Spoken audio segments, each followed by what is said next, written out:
to So, all you people.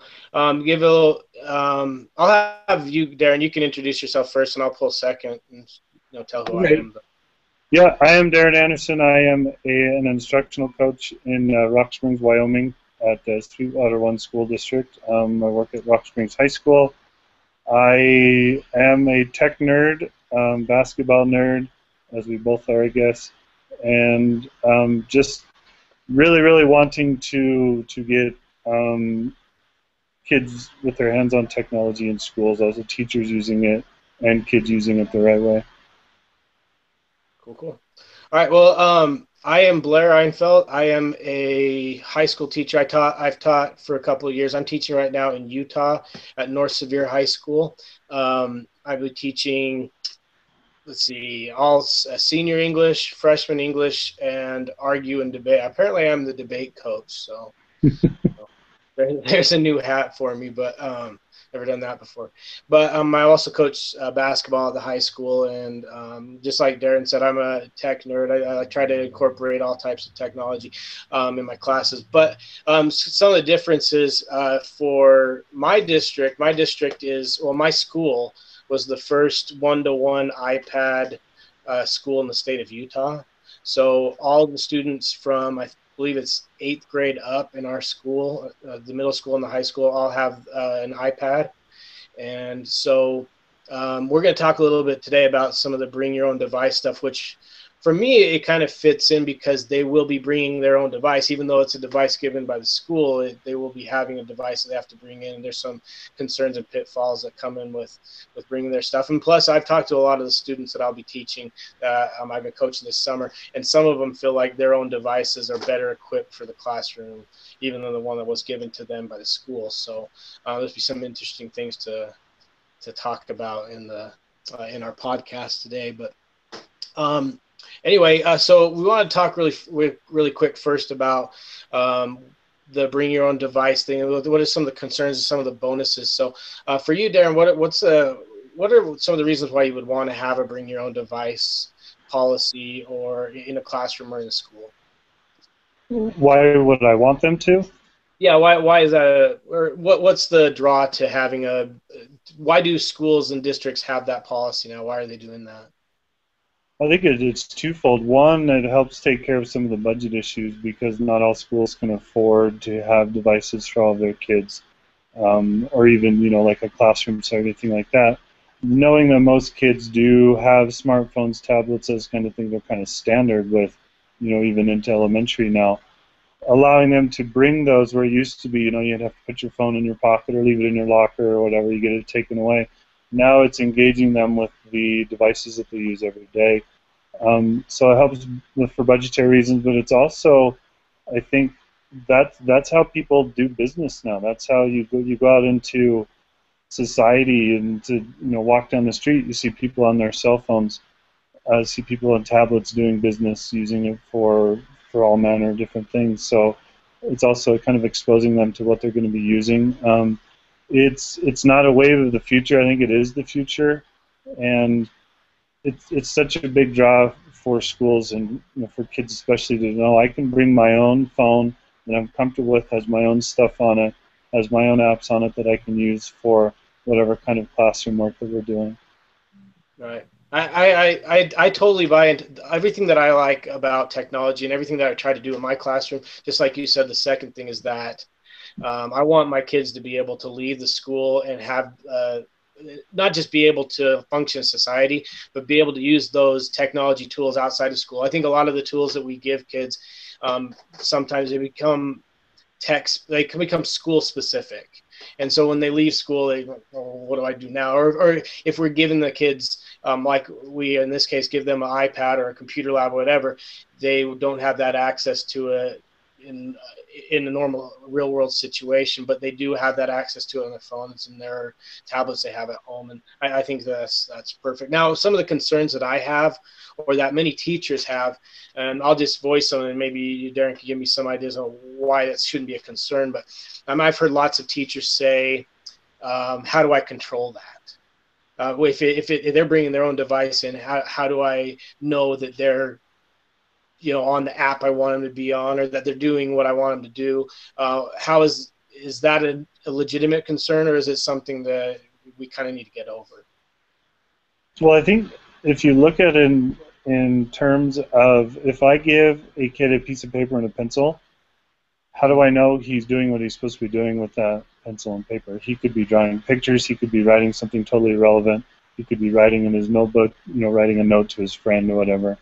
We don't do that anymore because we text, but I think it comes down to what are you having them do? What's the requirement with that device, with the app, whatever it is? And if the kid isn't doing it, you'll know because they're not turning in the work, or they're not doing what they're supposed to be doing, just the same as you would with a worksheet. And I think there's that misnomer though. Like, give them a worksheet, they're working on the worksheet because they have it in front of them. I can see it. Whereas on the phone, there are 100 different ways to track what they're doing, whether it's through like Google Drive. You can actually go in and see. There's so many other programs that do it that way. So I think that concern probably doesn't hold as much water as it could, because there are so many different ways that we can monitor that now. And it's really no different than having them with a pencil and a piece of paper. Right. So you're saying, I would agree, but we need to get past the idea that a kid has a phone and they're not paying attention to me. Well, it used to be like if a kid had a phone, he was probably going to be texting someone and not listening to me. And I think therein lies a problem too. If your instruction is, I'm going to stand up and talk, and they're going to take notes on this, then we're looking at it the wrong way too, because they're going to be no more engaged typing notes on an iPad than they are with pencil and paper. But if we're having them do, it's less lecture. It's like we're having them do research, having them create with Explain Everything or some app like that. If we're having them do those things, then we can tell, yes, they're doing what they're supposed to be doing instead of just texting their friend. Right. So, and I guess being in a couple schools, I've been in a school where we had the policy of no cell phones at all, none at all. Right. At my school I taught at, and so if a teacher saw the cell phone, they're supposed to take it away. I've been in a school where it was only if the teacher says you can have it out, you can have it out. With the bring your own device, I think the bring your own device thought process is, they can just bring their own stuff and we'll use it. But what you're saying is we kind of all seem to change. If we're going to do a BYOD, we have to almost change our mindset of teaching in general. Well, if they're bringing their device, what are they bringing it for? Right. If they're bringing it just to text their friend or to get on Facebook or whatever, then that's not the right way to do it. If they're bringing their device, I guess it's no different than bring your textbook, or bring a notebook, bring pencil and paper. It's just a standard requirement almost. You bring that because we are going to utilize it in very specific ways. We're going to use this app. We're going to use this program. We're going to collaborate with each other, this way. Then, if they see the why behind it and what's actually going on, I think there will be more buy-in from parents who are apprehensive, teachers who are apprehensive, and students as well. Well, and I think for me, like, when I'm teaching and I see a kid and we're not working with the devices or not working with cell phone, I see a kid pull out a cell phone then I'm doing something wrong because I'm not engaging. Right. And I guess that's my thing is like, and I don't want to, I'm not the type of a teacher, and I don't think that we should be the type of teacher that will start putting rules, say, put your phone away, or listen to me. We should take that almost like reading the room like a comedian, if I'm getting heckled. And there's something going on. I can improve my jokes. So as a teacher, I feel like if they're checking their phones while I'm talking, then we need to move to something else because I'm not keeping them engaged. And so I think that's one of the things that we kind of, as an education system, we need to kind of shift away from, is the idea of the student has to pay attention to me, to more of a, what are we doing to make that student not pull that phone out to use it for Facebook or for texting their friends or whatever. And being in college, when I was in college, I had my cell phone, and they, every once in a while, if I felt it was important, I could I was married when I was going to school, send my wife a text if I needed to. But I think that we need to teach that type of responsibility with to bring your own device, and then at the same time being an engaging teacher. So part of that now we've talked about. I think on our website we have different ways to use Twitter Yeah. in the classroom, and that can be part of the bring your own device. And so in the video, there should be a link somewhere around here where you can click on it, and I'll put a link where you can click on the read the article about different ways to use Twitter. But you mentioned talking or ways to use your own devices outside of just tweeting or any other type of like just rudimentary apps that kids mostly have. Would you mind expounding on that? What are you thinking when it comes to using it in other ways? Well, I think again, when you look at these devices and what they can do, because the phones that these kids have now, so much more potential and power than the computers that you and I used when we were in high school, even in college. The things they can do with them are just amazing. But we have them do things like, well, tweet someone or find someone on Twitter that shares the same opinion as you, and all those things are great and they're wonderful. But taking it a step further, so using hashtags to join a class discussion or something like that. So you're talking about a book, talking about a concept in science or solving math problems or something like that. You can have the kids just create a hashtag and then say, go for it. And they're doing it in class. They're doing it, on the walk home or on the, driving home with their friends on the bus. They're doing it at home because it comes to them and they don't. It's easy to whip out the phone and say, this is what I thought of, hashtag it, and then it's out there for everyone to see. It becomes kind of that anytime learning thing. That's one way, the simple way to use the BYOD is to engage them in collaborative discussions, whether it's through getting everybody hooked up on the same Google Doc or getting everybody answering a Google form that everyone has access to the data for. So looking at responses and basing decisions that way. Kids can be just using their basic camera app.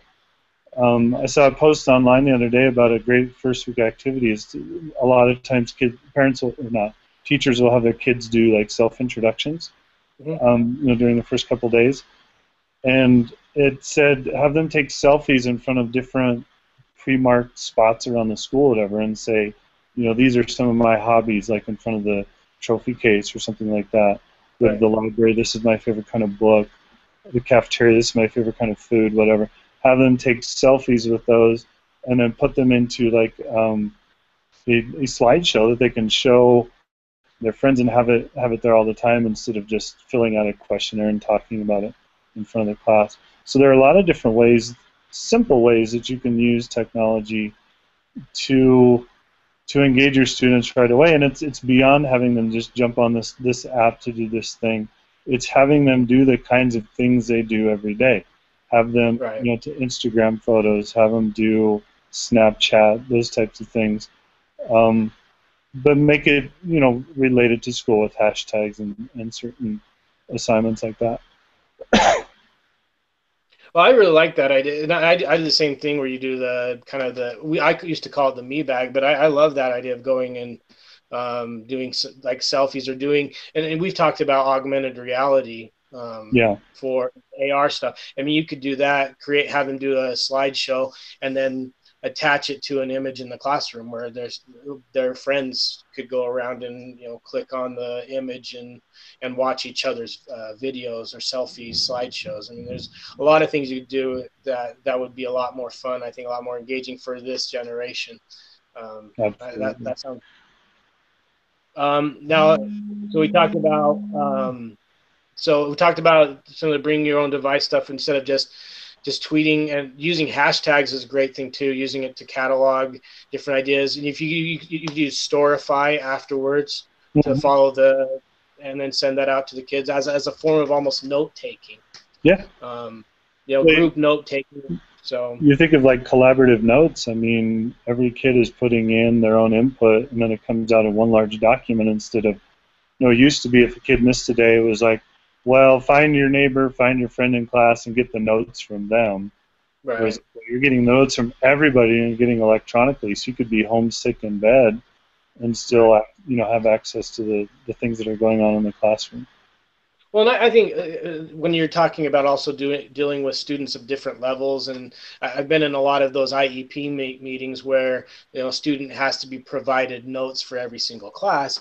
That gives you an opportunity as a teacher to not have to prepare more notes of what you're doing and just be able to say, okay, here are the students driven notes, and everybody has access to it, and that meets Yeah. any of the IEP requirements as well. So. I think it's also like even some of your brightest and best kids, they hear a lecture, they don't get everything, Mhm. but to be able to go back and listen to parts of it, maybe not the whole thing necessarily, but go through and scan through parts if they're recording it or something like that. That's a powerful way to a really powerful thing to put in education as well. So, what are some other simple ways that we could engage our students with the BYOD? You think? Well, one of the things we put a post of this the other day about Periscope. Mm-hmm. It's an app owned by I guess Twitter bought them out, but basically what it is, within a matter of seconds you can get on Periscope, you can type in whatever topic you want, and then you hit broadcast, and it's live to whoever accesses it.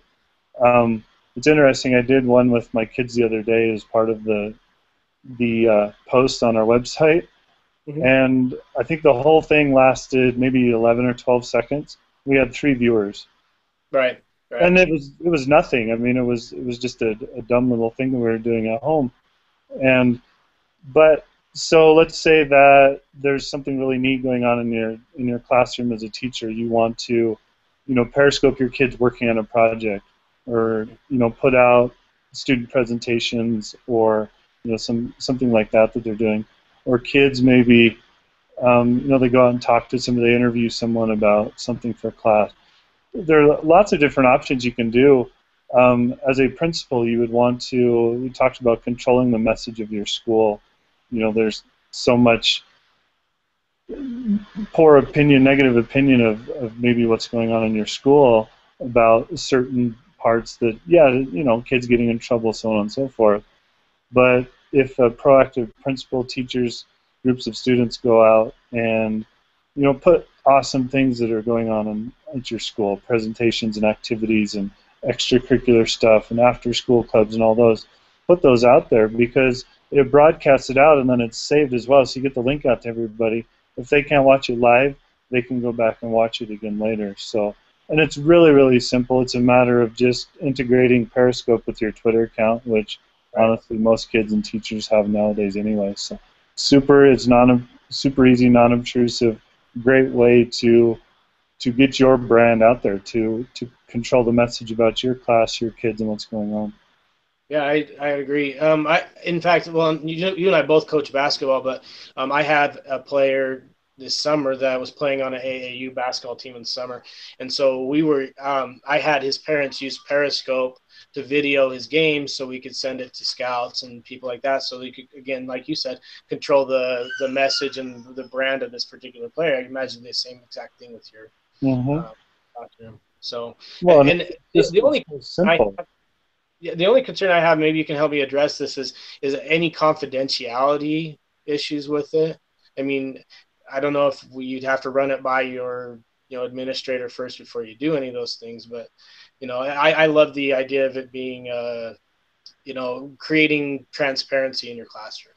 Yeah. Um, Well, I so think one thing that's happening, that technology is changing so fast that school procedures and policies have a hard time keeping up with those, yeah, yeah, because they write the policy for students being videotaped or something like that, and that's something that really didn't occur a whole lot in the past, because you had video but there was no real way to get it out there.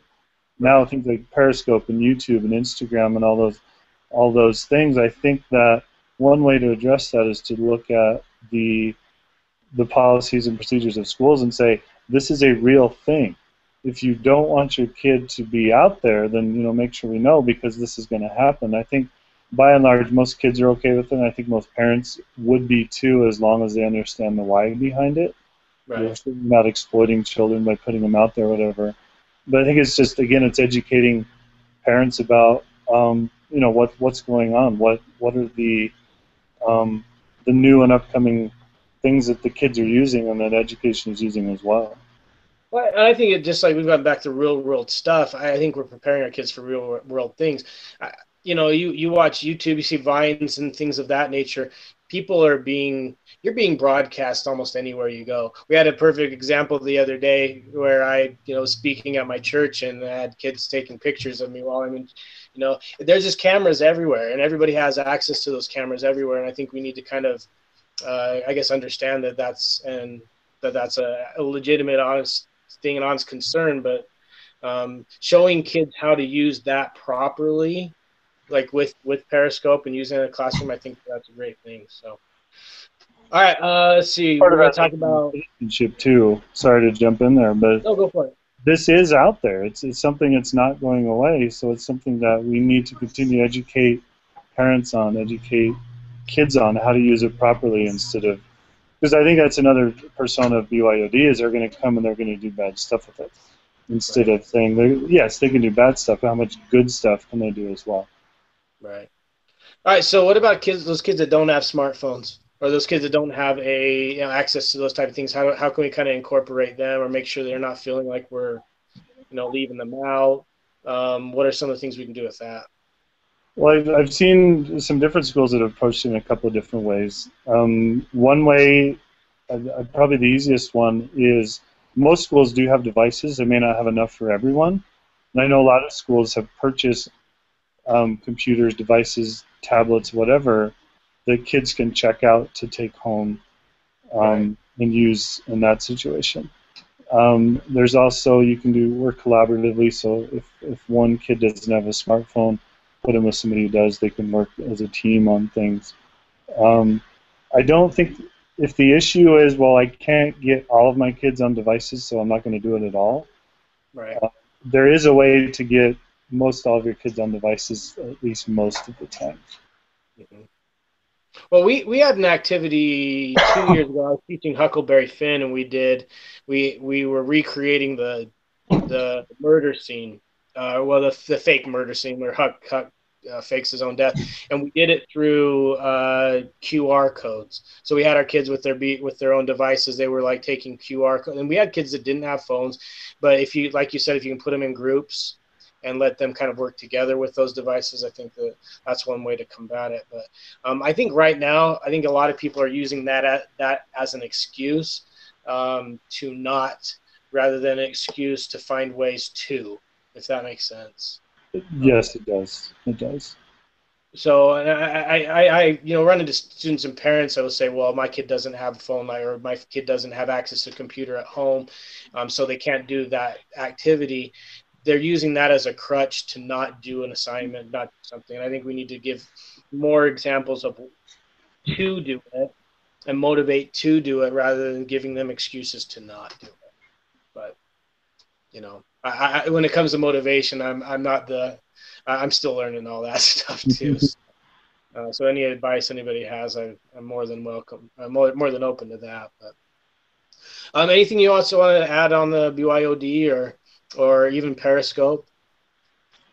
Well, I think again with any of this talk, it's if it's unfamiliar to a teacher, it's unfamiliar to some kids. I think there's a lot to that's why we stick with the more traditional pencil paper textbook kind of thing, because it's comfortable and it's easy for us to do it because it's not a risk. Mm-hmm. But I think when you look at risk versus reward here, those who have implemented it and have had great success, and it does take time. It's not like you can start on day one and have it work perfectly. You have to build up, you have to work through it, just like with anything else you do in your classroom. But to anyone who's interested in trying it, find someone who's had success and work with them, and just tell the kids, we're practicing it. They'll be more than willing to work with it for something like this, because this is the world they live in. It's fun for them. Yeah, I agree. And my experience with doing anything, trying anything out, kids are very flexible with you trying out technological stuff. Now, if you try out new different ways of teaching things, they become really less flexible with that. But when it comes to you, if you explain to them, hey, I'm trying this new technology, they are more than welcome to either A, show you how to do it, because they know, or B, they're a lot more forgiving if you make mistakes on those type of things. So Yeah. And that's what I found too, using technology. Like you introduce the app to them because the thing called digital nativity, where they know how to navigate through this stuff, whereas people of our generation don't always know. If you say, okay, we're going to use this new app, here are a few features, here it is, play with it for a while. I had a chance last year, worked with a sixth grade teacher with Explain Everything, and I showed them some of the basic features, and then said, okay, go ahead and play with it for 20 minutes. Within like 5-10 minutes, I had kids saying, "Did you know you could do this, or we can do this, or this is the way you do that, not the way you should." So they yeah. know, and they're very open to telling you that that's the generation, the culture they were brought up in. Mm-hmm. Yeah, and I think we need to kind of foster that because it's not just a culture they're growing up in; it's a culture they're going to be working in. It's a culture they're Exactly. going to be living in. And one of my things big things is I feel like most of my students are going to be going into a world with jobs they don't even know exist or we don't even know exist quite yet. So giving them the tools to like tinker and the time to tinker with those things and with their own devices too, and learning more about the things that they're going to have in their hands all day long rather than just an hour in your classroom is an important thing. So we're gonna try and do. I hope this has been fun. I hope we can Yeah, do some more of these. We'll post the video on our YouTube page and also attach it on the EdTechManiacs.com. So check that out. Put a couple links in here in the description and also on here. But subscribe to our channel and check out some more of our videos. So thanks, Darin. absolutely. It's been a blast. Good seeing you. You too. All right, we'll see you. Bye bye.